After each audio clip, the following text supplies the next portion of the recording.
살면서 말 한마디 때문에 관계가 끊어진 경험 한 번쯤은 있으실 것입니다.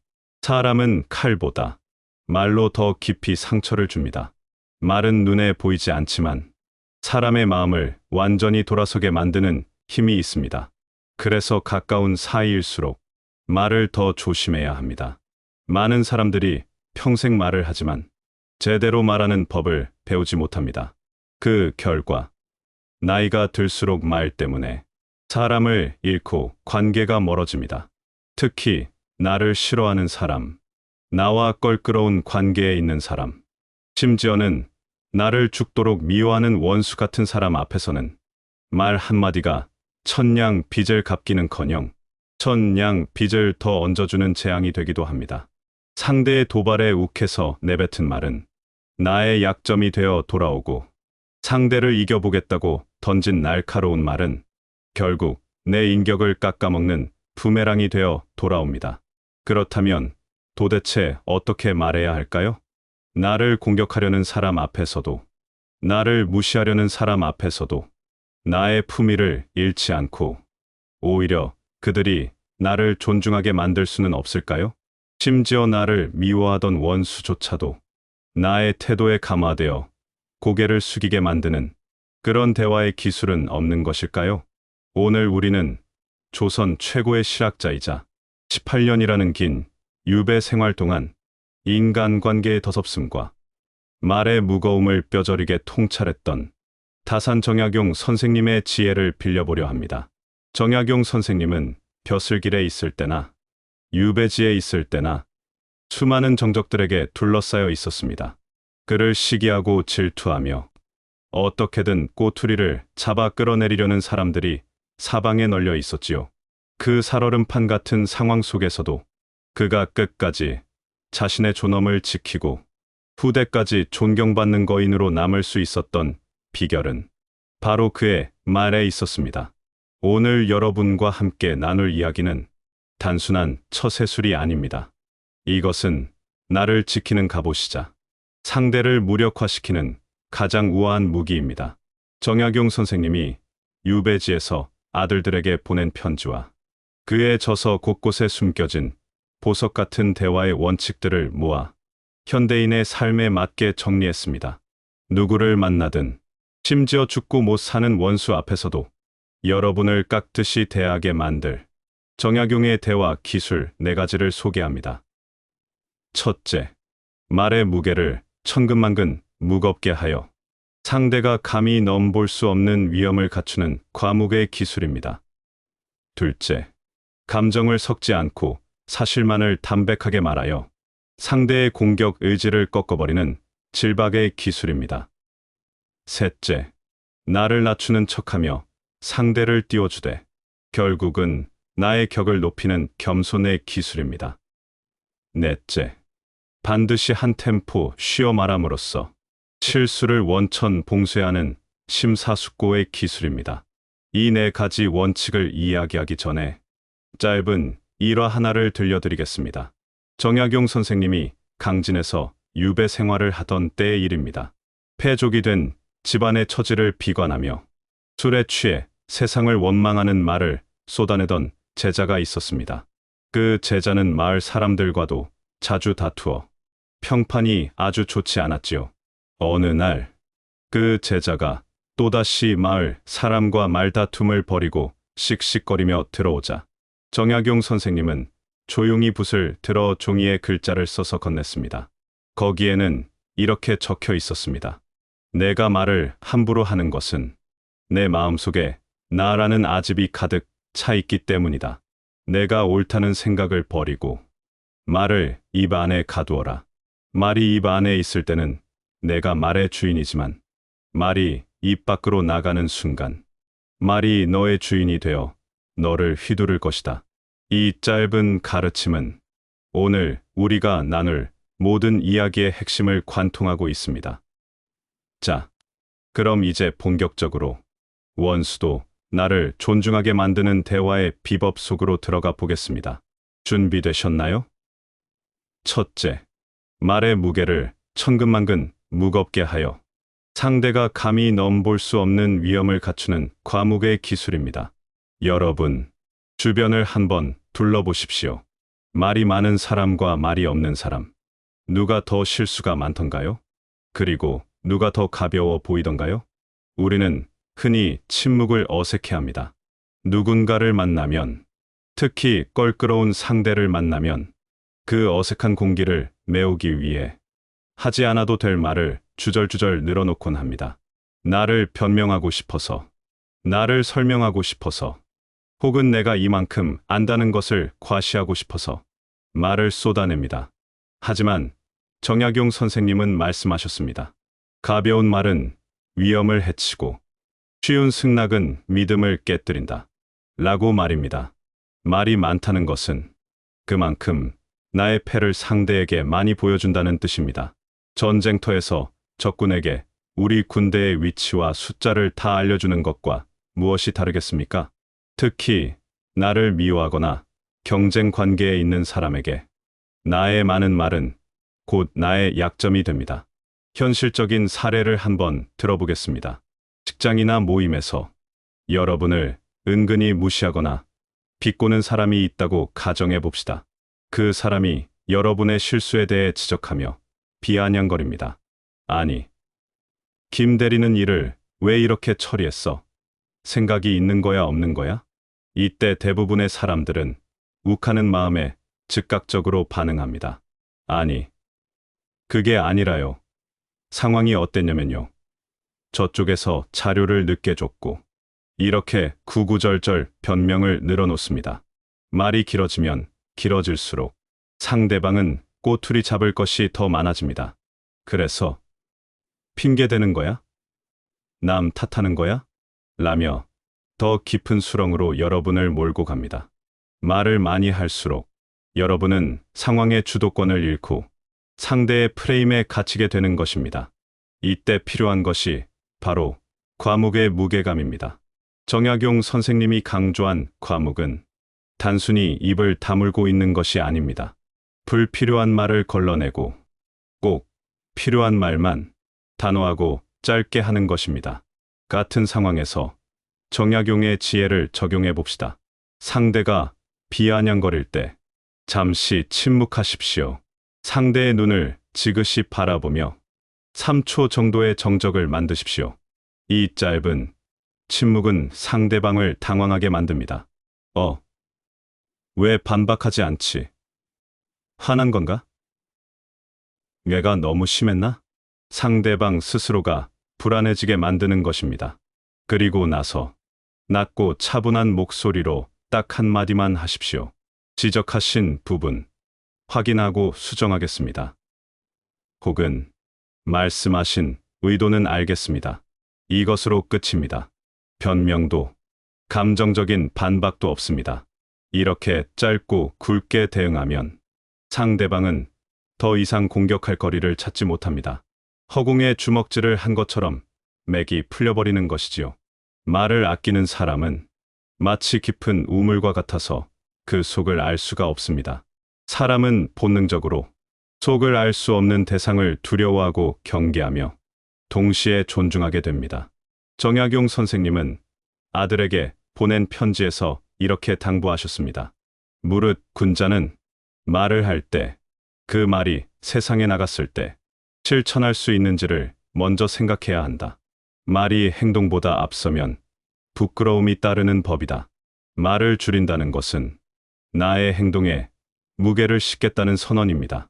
말이 가벼운 사람은 행동도 가볍게 여겨지지만 말이 무거운 사람은 그가 뱉은 한마디가 천금 같은 약속처럼 여겨집니다. 나를 싫어하는 원수조차도 말이 무거운 사람 앞에서는 함부로 혀를 놀리지 못합니다. 그가 침묵하고 있을 때 그 침묵 속에 어떤 생각이 들어있는지 모르기 때문에 함부로 덤비지 못하는 것입니다. 여러분이 말을 많이 해서 상대를 제압하려 하지 마십시오. 말싸움에서 이기는 가장 좋은 방법은 싸움 자체가 성립되지 않도록 말의 양을 줄여버리는 것입니다. 말을 줄이면 실수가 줄어듭니다. 실수가 줄어들면 약점이 줄어듭니다. 약점이 줄어들면 상대는 나를 공격할 틈을 잃게 됩니다. 이것이 바로 정약용 선생님이 유배지의 척박한 환경 속에서도 자신의 존엄을 지켜낸 첫 번째 비결, 무거운 침묵의 힘입니다. 여러분의 입을 무거운 돌문처럼 만드십시오. 아무 때나 열리는 가벼운 살인문이 아니라 꼭 필요할 때만 열리는, 그래서 한 번 열리면 모두가 주목하게 되는 그런 육중한 문이 되어야 합니다. 그때 비로소 여러분의 말에는 힘이 실리고 여러분을 대하는 사람들의 태도에는 존중이 깃들게 될 것입니다. 둘째, 감정을 섞지 않고 사실만을 담백하게 말하여 상대의 공격 의지를 꺾어버리는 질박의 기술입니다. 인간관계가 틀어지는 가장 큰 원인은 무엇일까요? 대부분 감정 때문입니다.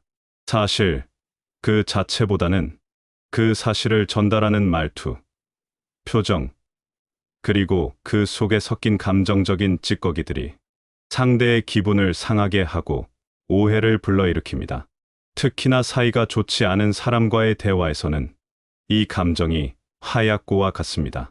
작은 불씨만 튀어도 폭발해 버리지요. 우리는 억울한 일을 당하거나 상대가 말도 안 되는 주장을 할 때 감정을 주체하지 못하고 격앙된 목소리로 말하기 쉽습니다. 아니, 진짜 너무한 거 아니에요? 어떻게 나한테 그럴 수가 있어요?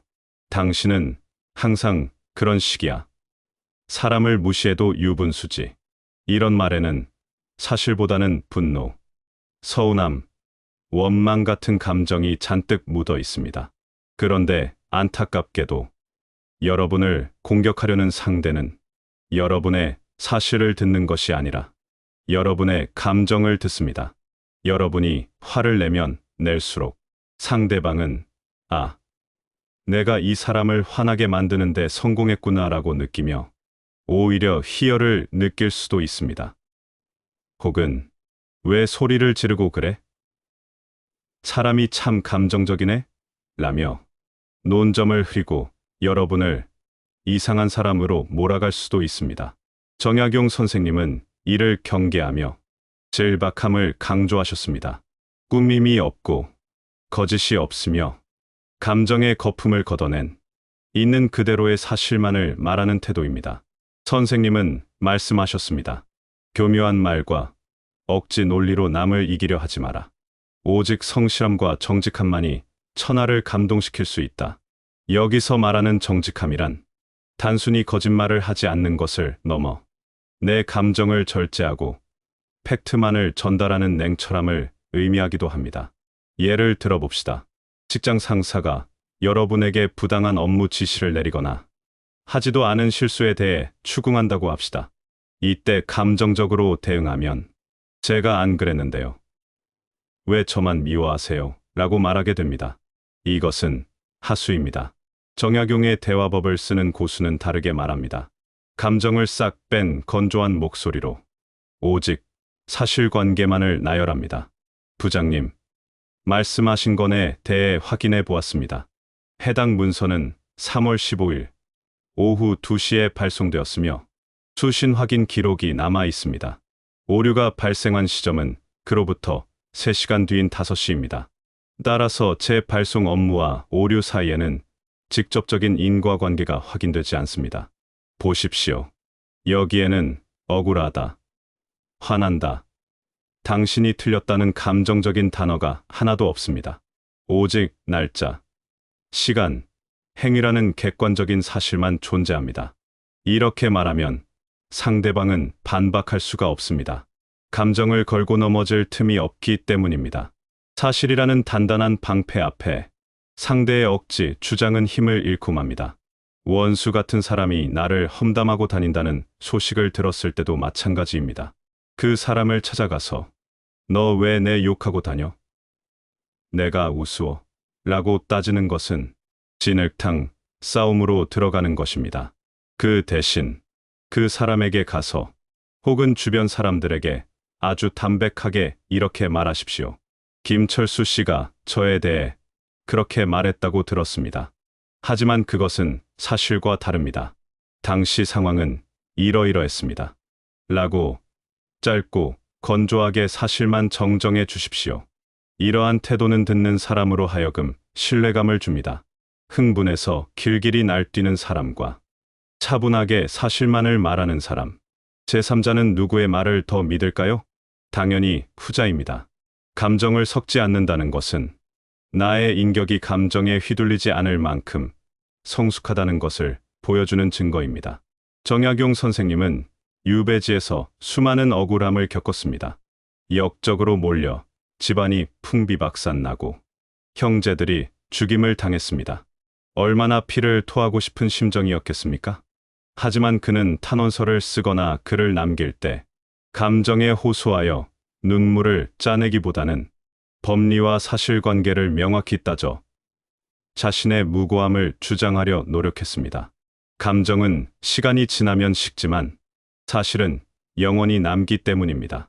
여러분이 미워하는 그 사람에게 가장 큰 복수는 무엇일까요? 그 사람에게 욕을 퍼붓는 것일까요? 아닙니다.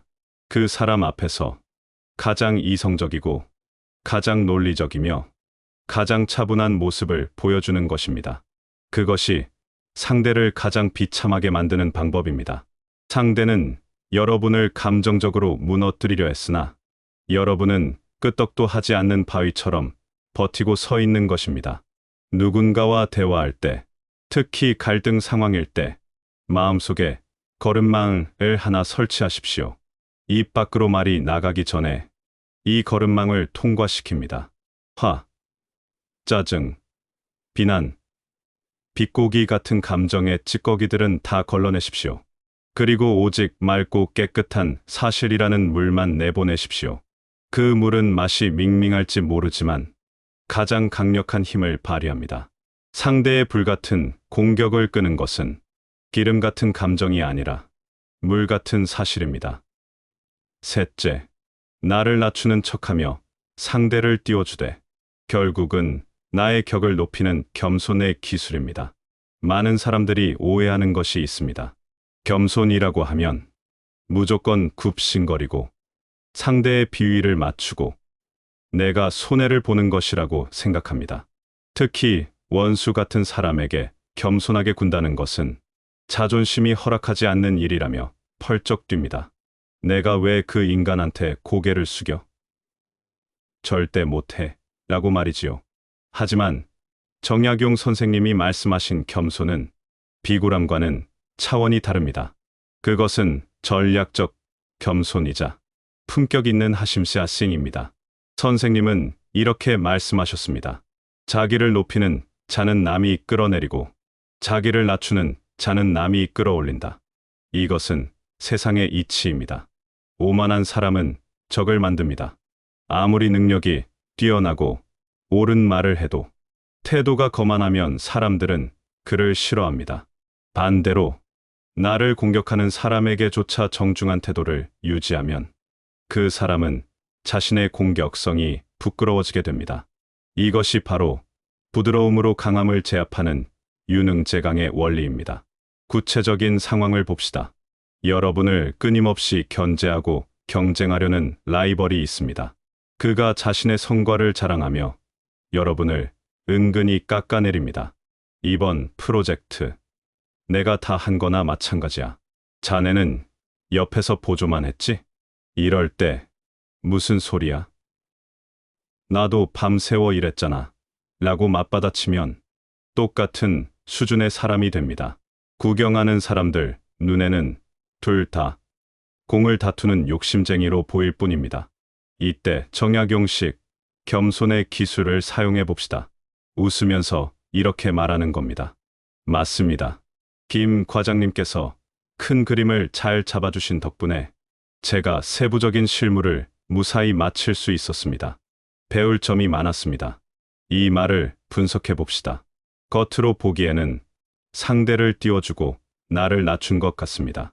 하지만 자세히 들여다보면 너는 말만 했고 실무는 내가 다 했다는 사실을 아주 우아하게 돌려서 표현한 것입니다. 동시에 나는 너의 공을 인정해 줄 만큼 그릇이 큰 사람이다라는 것을 보여줍니다. 이 말을 들은 주변 사람들은 어떻게 생각할까요? 자랑하는 김 과장은 속 좁은 사람으로, 공을 돌리는 여러분은 대인배로 평가하게 됩니다. 상대방조차도 여러분의 칭찬에 기분이 좋아져서 더 이상 날 선 공격을 하지 못하게 됩니다. 칭찬하는 얼굴에 침 뱉을 수 있는 사람은 없기 때문입니다. 또 다른 예를 들어볼까요? 서비스직에 종사하시거나 가게를 운영하시는 분들은 진상 손님을 만날 때가 많습니다. 막무가내로 화를 내고 반말을 하는 손님에게 똑같이 화를 내면 싸움만 커지고 내 기분만 망칩니다. 이때도 극진한 예의라는 무기를 꺼내야 합니다. 상대가 거칠게 나올수록 더욱 깍듯하게 존댓말을 쓰고 더욱 정중한 자세를 취하십시오. 고객님, 많이 불편하셨군요. 제가 부족하여 고객님의 마음을 헤아리지 못했습니다. 어떻게 도와드리면 화가 풀리시겠습니까? 이렇게 나오면 소리 지르던 사람은 김이 셉니다. 싸움이라는 것은 마주 보고 손뼉을 쳐야 소리가 나는 법인데 한쪽이 소미불처럼 푹신하게 받아주니 때리는 손만 무한해지는 격입니다. 더 중요한 것은 이렇게 극도로 정중한 태도를 보이면 상대의 무례함이 더욱 도드라져 보인다는 것입니다. 주변에 있는 다른 손님들이 볼 때 저 사장님은 저렇게 점잖은데 손님이 너무하네라는 여론이 형성됩니다. 결국 나의 품위는 지켜지고 상대는 스스로의 무례함 속에 갇히게 됩니다. 정약용 선생님은 아들에게 남이 나를 업신여겨도 왈칵 성내지 말고 남이 나를 칭찬해도 으스대지 마라 고 하셨습니다. 나의 가치는 남의 입에 달려 있는 것이 아닙니다. 내가 나를 존중하고 내가 상대에게 예의를 다할 때 나의 가치는 스스로 빛나는 것입니다. 원수 같은 사람을 만났을 때 그를 존중하는 척 하십시오. 그것은 그가 존중받을 자격이 있어서가 아닙니다. 여러분 자신이 쓰레기 같은 말을 입에 담지 않을 만큼 고귀한 사람이기 때문입니다. 여러분의 입에서 나가는 말은 여러분의 인격 그 자체입니다. 상대가 진흙탕에서 뒹군다고 해서 나까지 같이 들어가서 뒹굴 필요는 없습니다. 나는 물가에 서서 깨끗한 옷을 입고 그저 그를 바라보며 정중하게 한마디 건네면 됩니다. 거기 많이 더러우시죠? 씻고 나오시지요. 이것이 진정한 승리입니다. 겸손은 비굴함이 아닙니다. 겸손은 가장 높은 곳에 있는 사람이 아래를 내려다보며 베푸는 여유입니다. 원수가 나를 깍듯이 대하게 만들고 싶다면 먼저 여러분이 범접할 수 없는 예의를 갖추십시오. 함부로 대할 수 없는 아우라는 바로 그 깍듯함에서 나옵니다. 넷째, 반드시 한 템포 쉬어 말함으로써 실수를 원천 봉쇄하는 심사숙고의 기술입니다. 앞서 말한 세 가지 원칙, 과묵, 질박, 겸손, 다 좋은 말이라는 건 알겠습니다. 하지만 막상 현실에서 화가 머리끝까지 치솟는 상황이 오면 이런 원칙들이 까맣게 잊히고 본능적으로 말이 튀어나오기 마련입니다. 이것이 우리 인간의 한계입니다. 그래서 정약용 선생님은 이 모든 것을 실행할 수 있게 해주는 마지막 안전장치를 마련해 주셨습니다. 바로 잠깐 멈춤입니다. 선생님은 말씀하셨습니다. 분노가 치밀어 오를 때는 입을 다물고 눈을 감아라. 한 번 뱉은 말은 주워 담을 수 없으니 말하기 전에 3번 생각하라. 여기서 3번 생각하라는 것은 단순히 횟수를 세라는 것이 아닙니다. 생각의 단계를 거치라는 뜻입니다. 첫 번째 생각, 이 말이 사실인가? 두 번째 생각, 이 말이 지금 꼭 필요한가? 세 번째 생각, 이 말을 들은 상대가 어떻게 느낄까? 이 세 가지 필터를 거치는 동안 우리의 뇌는 감정 모드에서 이성 모드로 전환됩니다. 사람의 뇌는 화가 나면 이성을 담당하는 전두엽이 마비되고 감정을 담당하는 편도체가 활성화됩니다.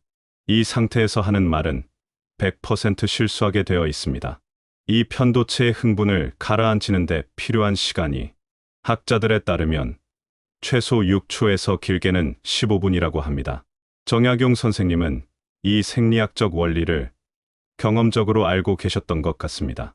그는 유배지에서 자신을 비난하는 상소를 보거나 억울한 소문을 들었을 때 즉시 반박하지 않고 며칠을 묵혔다가 글을 썼다고 합니다. 밤새 끓어오르는 분노를 사귀고 다음 날 아침 맑은 정신으로 다시 생각해보면 어제 쓰려고 했던 격한 표현들이 얼마나 위험한 것이었는지를 깨닫게 되는 것이지요. 현대인의 삶에 적용해 볼까요? 가장 흔한 실수가 바로 카카오톡이나 문자 메시지입니다. 기분 나쁜 메시지를 받으면 손가락이 먼저 반응합니다. 다다다닥 분노의 타자질을 해서 전송 버튼을 누릅니다. 그리고 1분 뒤에 후회합니다. 아, 너무 심했나? 읽음 표시 떴네. 어떡하지? 이때 정약용의 멈춤 기술을 써야 합니다. 화나는 메시지를 받으면 휴대폰을 엎어두십시오. 그리고 자리에서 일어나 물을 한 잔 마시거나 창밖을 한번 보십시오. 물리적으로 상황에서 잠시 벗어나는 것입니다. 그리고 마음속으로 다짐하십시오. 답장은 1시간 뒤에 한다. 혹은 내일 아침에 한다. 1시간 뒤에 다시 그 메시지를 보면 아까와는 전혀 다른 기분이 듭니다. 상대의 메시지에서 감정적인 부분은 보이지 않고 아, 이 사람이 지금 급해서 이러는구나. 혹은 이 사람이 뭔가 오해했구나 하는 핵심 내용이 보이기 시작합니다. 그러면 훨씬 더 차분하고 현명한 답장을 보낼 수 있게 됩니다. 대화 중에도 마찬가지입니다. 상대방이 내 말문을 막히게 하는 말을 했을 때 당황해서 아무 말이나 뱉지 마십시오. 하고 잠시 뜸을 들이십시오. 하는 짧은 순간이 여러분을 살립니다. 그 짧은 틈새에 우리는 앞서 배운 과목, 질박, 겸손의 무기를 꺼내 들 수 있습니다. 그렇게 생각하실 수도 있겠군요. 하지만 제 생각은 조금 다릅니다. 라고 시작하는 것과 아니 그게 무슨 말도 안 되는 소리야. 라고 시작하는 것은 결과가 하늘과 땅 차이입니다. 정약용 선생님은 18년의 유배 기간을 단순한 형벌의 시간이 아니라 자신을 수양하고 학문을 완성하는 시간으로 만들었습니다. 그 긴 멈춤의 시간 동안 그는 자신을 돌아보고 세상을 깊이 있게 통찰했습니다. 우리 대화에도 이런 유배의 시간, 즉 멈춤이 필요합니다. 말과 말 사이에 여백을 두십시오. 질문과 대답 사이에 쉼표를 찍으십시오. 급하게 먹는 밥이 체하듯이 급하게 뱉는 말은 반드시 탈이 납니다. 천천히 말하고 신중하게 반응하는 사람을 보면 사람들은 그에게서 여유를 느낍니다. 그 여유가 바로 카리스마입니다. 원수는 여러분이 흥분해서 날뛰기를 기다립니다. 그래야 여러분의 약점을 잡을 수 있으니까요. 하지만 여러분이 템포를 늦추고 느긋하게 반응하면 상대는 조바심이 나서 제풀에 지치게 됩니다. 여러분, 대화의 주도권은 말하는 속도에 있는 것이 아닙니다. 누가 더 침착함을 유지하느냐에 있습니다. 숨을 한 번 크게 들이마시고 내뱉는 그 찰나의 순간, 그것이 여러분을 고수로 만드는 마법의 시간임을 잊지 마십시오. 사랑하는 여러분, 지금까지 정약용 선생님의 지혜를 빌려 누구를 만나든 나를 깎듯이 대하게 만드는 4가지 대화의 기술을 살펴보았습니다. 첫째, 가벼운 말 대신 침묵의 무게를 선택하는 과묵. 둘째, 감정을 걷어내고 사실만을 담는 질박. 셋째, 정중한 예의로 나의 품격을 높이는 겸손. 넷째, 즉각적인 반응을 멈추고 한 템포 쉬어가는 심사숙고. 이 4가지는 각각 따로 노는 것이 아니라 하나의 큰 흐름으로 연결되어 있습니다. 잠시 멈추어 생각하면 심사숙고, 불필요한 말을 줄이게 되고 과묵, 말을 줄이다 보면 감정 대신 핵심만 말하게 되며 질박. 그 태도에 자연스럽게 상대에 대한 존중이 묻어나는 겸손 것입니다. 정약용 선생님은 사람을 알아보는 데는 눈빛만 한 것이 없고 사람을 다스리는 데는 말만 한 것이 없다고 하셨습니다. 여기서 사람을 다스린다는 것은 권력으로 남을 억누르는 것이 아닙니다. 나의 덕대의로 감화시켜 상대가 자발적으로 나를 따르게 만드는 것입니다. 우리가 살면서 만나는 모든 원수들은 어쩌면 우리에게 말하기 훈련을 시켜주는 조교일지도 모릅니다. 나를 화나게 하고 나를 힘들게 하는 그들 덕분에 우리는 인내를 배우고 신중함을 배우고 마침내 인격의 성숙을 이룰 수 있기 때문입니다. 오늘부터는 누군가 여러분을 힘들게 할 때 정약용 선생님을 떠올려 보십시오. 그 춥고 외로운 강진의 유배지 흙방에서 떨리는 손으로 붓을 잡고 아들에게 그리고 훗날의 우리들에게 간곡히 당부하던 그 마음을 생각해 보십시오. 말을 아껴라. 마음을 다스려라. 그리하면 세상이 너를 함부로 하지 못할 것이다. 여러분의 입술에 파수꾼을 세우십시오. 그리고 그 파수꾼에게 지혜라는 무기를 쥐어 주십시오. 여러분의 말이 바뀌면 여러분을 대하는 사람들의 눈빛이 바뀝니다. 사람들의 눈빛이 바뀌면 여러분의 인생이 바뀝니다. 죽고 못 사는 원수조차도 여러분의 뒷모습을 보며 저 사람은 참으로 함부로 할 수 없는 사람이구나 라고 혼잣말을 하게 만드는 것. 그것이 바로 정약용 선생님이 우리에게 전하고 싶었던 진정한 승리의 모습이 아닐까요? 오늘 하루 여러분의 말 속에 다산의 향기가 은은하게 배어 나오기를 바랍니다. 고요하지만 묵직하게, 부드럽지만 단단하게, 그렇게 세상과 소통하는 품이 있는 여러분이 되시기를 진심으로 응원합니다. 오늘 이야기가 여러분의 마음에 작은 울림을 주었다면 구독과 좋아요로 함께 해주세요. 여러분의 소중한 응원이 더 깊은 지혜를 길어 올리는 힘이 됩니다. 평온한 하루 보내십시오. 감사합니다.